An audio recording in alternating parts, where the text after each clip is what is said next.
नमस्कार, आप देख रहे हैं आज तक। आपके साथ मैं हूं सईद अंसारी। इस वक्त आपको सीधे उत्तर प्रदेश के मेरठ लिए चलते हैं। अरविंद केजरीवाल महापंचायत किसानों की हो रही है, उसमें किसानों को संबोधित कर रहे हैं।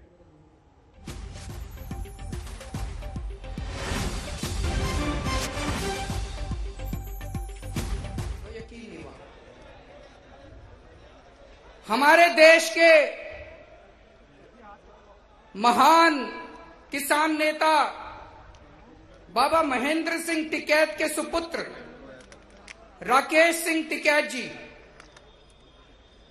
पिछले कितने दिनों से वो गाजीपुर बॉर्डर के ऊपर, दिल्ली के बॉर्डर के ऊपर अपने लिए नहीं कर रहे थे। उनको क्या जरूरत है? भगवान का दिया उनके पास सब कुछ। वो किसानों के लिए इतने दिनों से अपना शरीर ताप रहे थे, इतना शरीर गला रहे थे, और सरकार ने अपनी पुलिस भेज के, अपने गुंडे भेज के उनके साथ जो व्यवहार किया, उनकी आंखों से आंसू आ गए, वो भावुक हो गए। भाई साहब, ये नहीं देखा गया उनसे, ये नहीं देखा गया। मैंने पहले संजय सिंह को बोला, संजय सिंह के ने उनको फोन किया, फिर संजय सिंह जी ने मेरी उनसे बात कराई।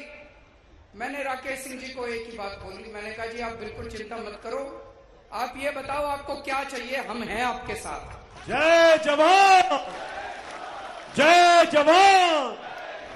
अरविंद केजरीवाल, किसान एकता। उन्होंने कहा पानी का इंतजाम करा दो, टॉयलेट का इंतजाम करा दो। हमारे तुरंत विधायकों ने वहां पे पहुंच के रातों रात पानी का, टॉयलेट का, जो जो चीजें उन्होंने कही, उन्होंने इंतजाम करा। और हमने कहा बिल्कुल चिंता मत करो, आप डटे रहो, हम आपकी पूरी तरह से साथ हैं, हिम्मत मत हारो, बस सारा देश के किसान आपकी तरफ देख रहे हैं। दोस्तों, ये बीजेपी वाले घूम घूम के कह रहे हैं, केंद्र सरकार के मंत्री घूम घूम के कह रहे हैं, ये कह रहे हैं एमएसपी है, एमएसपी था, एमएसपी रहेगा। कह रहे हैं ना, चारों तरफ टीवी में रोज सुनते हैं जी। भाई साहब, उत्तर प्रदेश के जितने किसान आए हैं, पश्चिमी उत्तर के इतने बड़े बड़े नेता आए हुए हैं, मैं पूछना चाहता हूं, उत्तर प्रदेश की एक मंडी बता दो जहां पे एमएसपी नहीं मिली। एक मंडी। मेरठ महापंचायत में किसानों को संबोधित करते हुए मोदी सरकार पर जबरदस्त आरोप लगाए। कहा कि कुछ उद्योगपतियों के हाथों में किसानों की जमीनें और किसानों की फसलें बेचने का यह प्लान है। डेथ वारंट करार दिया तीनों कृषि कानून को। फिलहाल हम दिल्ली की खबर पर आते हैं। ऐसा लगता है कि दिल्ली में न कानून का अपराधियों को डर है, न ही पुलिस का खौफ है। बेखौफ बदमाशों ने सरेआम एक महिला को चाकू से गोद कर मार डाला। गोद में लिए बच्चे को महिला जा रही थी। ये सीसीटीवी की तस्वीरें। दिल्ली के आदर्श नगर में ये सनसनीखेज वारदात हुई है। बदमाशों ने महिला के गले से सोने की चेन खींचने की कोशिश की। महिला ने विरोध किया तो बदमाश ने महिला के गले पर चाकू से हमला कर दिया। महिला की अस्पताल में मौत हो गई। सन्न कर देने वाली ये वारदात दिल्ली के आदर्श नगर इलाके की। पूरी वारदात सीसीटीवी में कैद हुई है, लेकिन अब तक बदमाश को पकड़ा नहीं जा सका है। दिल्ली पुलिस ने इस मामले में 10 टीमों का गठन कर दिया है।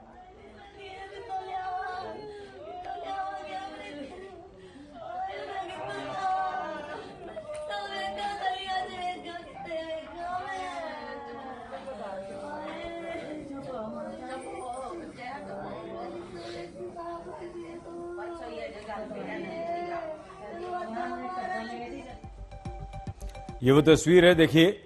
ये बदमाश ने महिला से चेन छीनने की कोशिश की और साफ तौर पर दिख रहा है 2 ये बदमाश थे। महिला ने विरोध किया, महिला ने अपनी चेन नहीं दी तो बदमाश ने महिला पर चाकू से हमला कर दिया। गले पर चाकू लगा।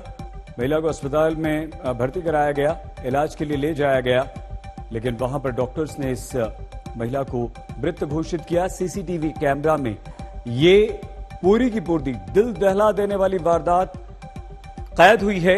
अपने छोटे से बच्चे को गोद में लिए हुए ये महिला मार्केट जा रही थी। पीछे से बदमाश आता है, उसके गले से चेन खींचने की कोशिश करता है। महिला डटकर उस बदमाश का विरोध करती है। वो बदमाश गिरता भी है, लेकिन वहीं उसका एक और साथी खड़ा होता है, जिसके साथ वो स्कूटर पर बैठकर फरार हो जाता है। लेकिन जाते जाते वो महिला के गले पर चाकू से वार कर जाता है और ये वार गले और छाती पर होता है। महिला की स्थिति गंभीर होती है, उसे अस्पताल में भर्ती कराया जाता है जहां पर उसकी मौत हो जाती है। ये महिला कनाडा में रहती है। कुछ दिन पहले ये दिल्ली आई थी अपने परिवार के पास और यहां पर उसके साथ ऐसी वारदात हुई। ये वारदात सीसीटीवी में कैद हुई है। देखिए, अभी इन्वेस्टिगेशन इन प्रोग्रेस है, अभी कुछ कह नहीं सकेंगे, लेकिन हाँ, हमारी टीम्स लगी हुई हैं और हम लोग बहुत जल्दी। लड़के का चेहरा मैम दिखाई दे रहा है सीसीटीवी में, मतलब ऐसा नहीं कि उसने मफल किया हो या कुछ हो, तो उससे पहचान अभी शेयर नहीं करना चाहेंगे इन्फॉर्मेशन। हमारी टीम्स इन्वेस्टिगेशन कर रही हैं और हम लोग बहुत क्लोज हैं।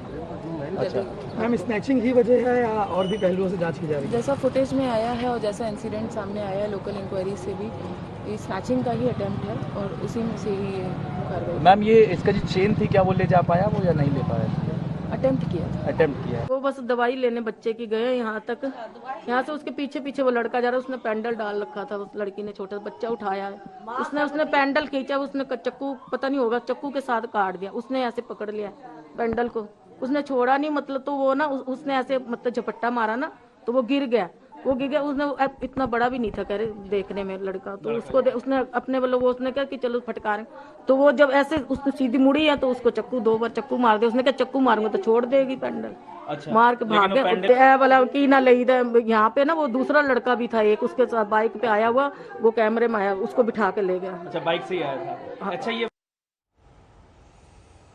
2 लड़के थे, एक बाइक पे खड़ा हुआ था, दूसरे ने चाकू मारा, भाग गया। उसी जगह का जायजा लिया है हमारे संवाददाता अरविंद ने।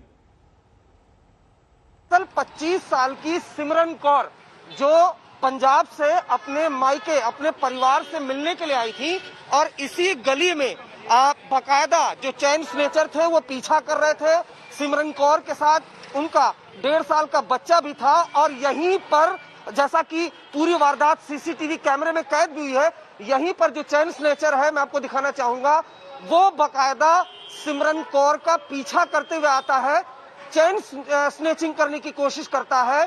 सिमरन कौर खुद को बचाती है, झड़प होती है, जो चैन स्नेचर है उसको खदेड़ भी देती है, लेकिन उसके बाद ये वारदात ये देख पा रहे हैं सीसीटीवी में दिखाई भी दे रहा है, यहीं पर झड़प होती है सिमरन कौर और जो लुटेरा था उसके बीच। उसके बाद हिम्मत दिखाती है सिमरन कौर और जो लुटेरा था उसको गिरा देती है, लेकिन उसके बाद लुटेरा उठता है और ताबड़तोड़ चाकुओं से सिमरन कौर पर हमला बोल देता है। इसी गली में 27 तारीख की तकरीबन 9:30 बजे की ये वारदात है और आपको बताऊं कि ये जो पूरी सड़क है ये काफी बिजी सड़क होती है, बावजूद इसके बाकायदा पीछा करते हुए जो चैन स्नेचर है वो आता है और सिमरन कौर का जो चेन है वो छीनने की कोशिश करता है, लेकिन जब कामयाब नहीं होता उसके बाद सिमरन कौर को ताबड़तोड़ चाकुओं से हमला बोलता है। सिमरन कौर घायल हो जाती है, उसके बाद उन्हें अस्पताल में ले जाया जाता है, उनकी मौत हो जाती है। आइए इस वक्त हम आपको सीधे लिए चलते हैं दिल्ली के आदर्श नगर। हमारे संवाददाता अरविंद ओझा वहां पर मौजूद हैं। अरविंद, देश की सबसे स्मार्ट पुलिस मानी जाती है दिल्ली पुलिस, इतना वक्त हो चुका है, सीसीटीवी में दोनों नजर आ गए हैं अपराधी, हत्यारे, एक हत्यारा जिसने चाकू मारा, 10 टीमें लगी हुई हैं, अभी तक दिल्ली पुलिस के हाथ खाली, क्यों? जी बिल्कुल, देखिए अभी तक दिल्ली पुलिस के हाथ खाली है। हालांकि दिल्ली पुलिस के सूत्र ये दावा कर रहे हैं कि पहचान हो गई है और जल्द गिरफ्तार किया जाएगा, लेकिन अभी तक दोनों आरोपियों की गिरफ्तारी नहीं हुई है। वहीं अगर बात की जाए मौका वारदात की, सही आपने देखा होगा जहां से मैंने मौका वारदात दिखाया है, 9:30 बजे, बहुत रात नहीं थी, 9:30 बजे की ये घटना है और जो पूरी सड़क है वो काफी बिजी सड़क है, पॉश इलाका है आदर्श नगर का ये और मेन सड़क है और वहां पर बाकायदा पीछा करके चेस करके महिला का जो चेन है वो स्नैच करने की कोशिश की गई है, बाकायदा झड़प भी हुई है। अरविंद, ये अगर दिल्ली पुलिस ये कहती है कि हमने पहचान कर ली है और सीसीटीवी में वो लड़का साफ तौर पर नजर आ रहा है, इसका मतलब सीसीटीवी भी बेकार है, इसका मतलब ये हुआ कि पुलिस भी बेकार है, क्योंकि सीसीटीवी में दिखता है, इतना वक्त गुजर जाता है, 10 टीमें लग जाती हैं, पहचान हो जाती है, तो गिरफ्तारी क्यों नहीं? कोई जवाब है पुलिस के पास इस बात का अरविंद? जी देखिए, बकायदा आपने सुना होगा जो इलाके के डीसीपी हैं, जब हमने उनसे पूछा था, उनका कहना है कि वो बहुत इंफॉर्मेशन शेयर करेंगे नहीं, क्योंकि ये ऑपरेशनल उनका काम और उनका जो ऑपरेशन है वो जारी है। जो सोर्स है वो बता रहे कि पहचान हुई है, लेकिन नतीजा यही है कि अभी तक जो आरोपी है वो गिरफ्त में नहीं आया, गिरफ्तार उसे नहीं किया जा सका। इस वजह से परिवार वालों का रोष और ज्यादा है। क्या ये दिल्ली पुलिस की नाकामी नहीं है अरविंद? भी जाती है तो भी जिस तरीके से ये वारदात हुई है सईद जी, जिस तरीके से सईद ये वारदात हुई है, क्या दिल्ली पुलिस की ये नाकामी नहीं है? क्योंकि एक भीड़ भाड़ वाली जगह पर जी बिल्कुल, देखिए बिल्कुल नाकामी है। मैं आपको फिर वही बता रहा हूँ सईद कि ये समझने की जरूरत है कि अगर आरोपी गिरफ्तार भी हो जाते हैं तो सवाल तो यहाँ एक जान का है। एक महिला की हत्या हो चुकी है। नहीं अरविंद, वो तो ठीक है, वो तो बिल्कुल नहीं होना चाहिए, वो तो बहुत ही बुरी बात है, लेकिन लोगों का पुलिस में विश्वास कैसे कायम होगा अरविंद? इतना वक्त गुजर जाता है, 10-10 टीमें पुलिस बना देती है, और अभी तक अगर एक हत्यारे को पकड़ नहीं पाती तो क्या ये पुलिस पर और ज्यादा सवालिया निशान नहीं है अरविंद? जी बिल्कुल सवालिया निशान है। और आपको बताऊं कि पिछले 2 दिनों की बात की जाए तो 2 दिनों में इस तरह की वारदात हुई कि दिल्ली के जो मुख्यमंत्री अरविंद केजरीवाल है, उन्होंने भी सवाल उठाए थे, ट्वीट किया था। हालांकि दिल्ली पुलिस ने पलटवार किया और ट्विटर पर जवाब दिया कि जो दिल्ली की आबादी है वो काफी ज्यादा है, उसके मुकाबले इस तरह का क्राइम बहुत कम हो रहा है, चाहे हत्या की बात की जाए, चाहे स्नेचिंग की बात की जाए। और ये कल ही की अरविंद, क्या ये भी हास्यास्पद नहीं है कि आबादी ज्यादा है और क्राइम इसलिए कम हो रहा है तो हम कामयाब हैं, हमारी दिल्ली पुलिस अच्छी है? जी देखिए सईद भाई, मैं पूरी बात कर रहा हूं। ठीक है अरविंद। मध्य प्रदेश के मुख्यमंत्री शिवराज सिंह चौहान मिशन बंगाल पर पहुंचते ही हुंकार भर चुके हैं और उन्होंने ये कहा कि 2 मई ममता गई। आयुष्मान भारत योजना का गरीबों से लाभ ममता दीदी ने छीन लिया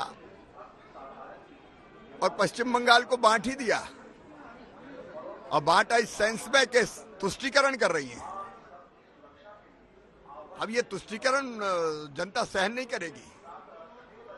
सरस्वती पूजा का विरोध, राम जन्मभूमि के शिलान्यास के दिन कर्फ्यू और बाकी को खुली छूट, ये चलेगा नहीं।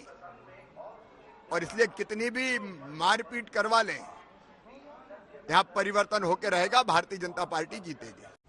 बंगाल में बीजेपी और टीएमसी के बीच सीधी लड़ाई दिखाई दे रही है, क्योंकि कांग्रेस और लेफ्ट जैसी प्रमुख पार्टियां अभी प्रचार के मोड में ही दिखाई नहीं दे रही, जिसका असर चुनावी परिणामों पर पड़ सकता है। केरल के चुनावी दौरे पर पहुंचे राहुल गांधी ने जब समंदर में डुबकी लगाई तो इन तस्वीरों ने खूब सुर्खियां बटोरी। दक्षिण में राज्य में इसे राहुल के प्रचार का अनूठा तरीका बताया गया, लेकिन ऐसी तस्वीरों की सुर्खियों के बीच एक सवाल बंगाल की सियासत से बार बार उठ रहा है कि आखिर विधानसभा चुनाव में कांग्रेस है कहां? कांग्रेस के बड़े नेता बंगाल क्यों नहीं जा रहे? और क्या कांग्रेस को अपने सहयोगी वाम मोर्चे की जीत का इतना भरोसा है कि उन्होंने प्रचार से दूरी बना ली है? पिछले विधानसभा चुनाव में कांग्रेस ने विधानसभा की 44 सीटें जीती थी और लोकसभा में पार्टी 2 सीटों पर ही सिमट गई थी, लेकिन इसके बावजूद अब तक चुनाव में पार्टी का कोई ठोस प्लान सामने नहीं आया है। विधानसभा चुनाव से पहले पार्टी की उपलब्धि यही रही है कि वाम दलों के साथ उनका गठबंधन बना हुआ है और फुरफुरा शरीफ के पीरजादा अब्बास सिद्दीकी की भारतीय सेकुलर फ्रंट भी इस गठबंधन का हिस्सा बन गई है। एक समय मुस्लिम बहुल इलाके मालदा, मुर्शिदाबाद और उत्तर दिनाजपुर कांग्रेस के गढ़ रहे हैं, लेकिन मुस्लिम वोटों के लिए किया गया कांग्रेस का जोड़ तोड़ इस बार आसानी से काम नहीं आने वाला, क्योंकि मुस्लिम मतदाता पहले ही ममता की पार्टी के कोर वोटर रहे हैं और इस बार ओवैसी की एंट्री से मुस्लिम वोटों का बंटवारा तय माना जा रहा है, क्योंकि ओवैसी सीधा ममता बनर्जी को ही निशाने पर ले रहे हैं। बड़ा अनफॉर्चुनेट है ये। इलेक्शन हम जीतेंगे हारेंगे, आप जीतेंगे तो लगा हुआ है, मगर हमारा व्यू पॉइंट रखने की आप हमारे को नहीं दे रहे इजाजत। ये कौन सी डेमोक्रेसी की फिर बात कर रहे हैं आप? हमको तो मौका मिलना चाहिए ना हमारी बात रखने का। मैं गुजरात में जाकर Narendra Modi, prime minister, Amit Shah, BJP आर के खिलाफ बोल सकता हूं, तो बंगाल में नहीं जा सकता मैं। वहीं दीदी ओवैसी को बीजेपी का एजेंट बता रही हैं और पैसे लेने तक के आरोप लगा रही हैं। মাইনরিটিসদের ভোট ভাগ করবার জন্য আবার হায়দ্রাবাদের একটা পার্টিকে ধরে এনেছে, সেই পার্টিটা আবার এখানে কয়েক টাকা জোগাড় করে বিজেপি টাকা দেয় আর বিজেপির টাকায় ওরা এটা করে যায়। দেখেছেন আপনারা, বিহারের ইলেকশনে প্রমাণিত হয়ে গেছে, অন্যান্য ইলেকশনে প্রমাণিত হয়েছে।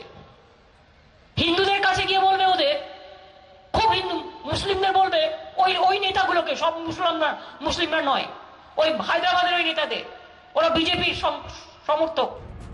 यानी बंगाल में बीजेपी और टीएमसी की लड़ाई के बीच कांग्रेस और लेफ्ट पीछे छूटते जा रहे हैं। अगर जल्द इनके नेताओं के प्रचार ने जोर नहीं पकड़ा तो नतीजों पर असर दिखना तय है। आज तक ब्यूरो। कांग्रेस के वरिष्ठ नेता गुलाम नबी आजाद की अगुवाई में कल जम्मू में कांग्रेस के असंतुष्ट माने जाने वाले नेताओं की एक और सभा हुई। ये वही नेता हैं